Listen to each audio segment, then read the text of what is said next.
Ayan guys, yan. Prepare tayo ng pagkain ng bibe. Pakain muna natin sila ng leftover foods galing sa kantin. Sayang naman.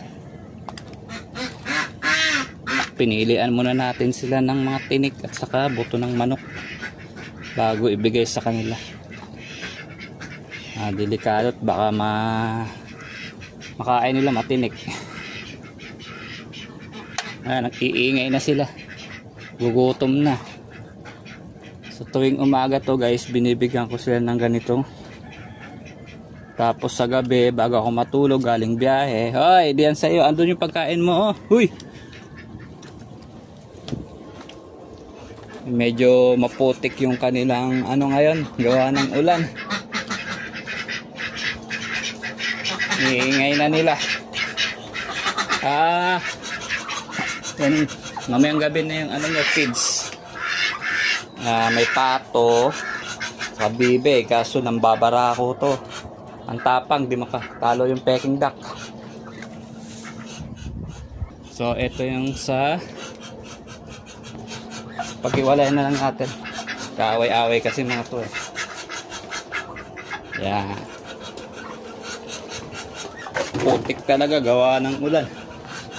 Ay naka, linis pa tayo ng inuman nila.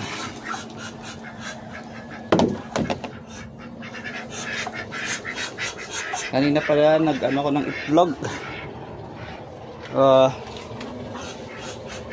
Yun, ito na yung itlog na nakuha ko guys. Ayan, nilinisan ko na sila. Yan, yun ang itlog nila. Itlogan lang to ng pato kasi yung Peking duck ay isa nangingitlog yan eh. So yung pato talagang hindi siya nangingitlog kung saan. Kailangan nila ng itong pato pala guys, hindi ko to alaga mula pagkabata. Binili ko lang siya kasi hindi ako makapagpapisa ng itlog ng Peking duck sa incubator. Ewan ko, mahina yung incubator. Kaya bumili ako ng pato.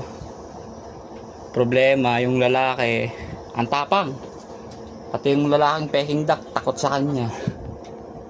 So yun, hindi ko alam kung ano gagawin ko. Hindi pa ako nakakagawa. Paghiwalayin ko na lang siguro sila.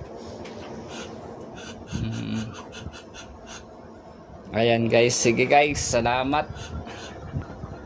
Ayan, may bagyo nga pa lang.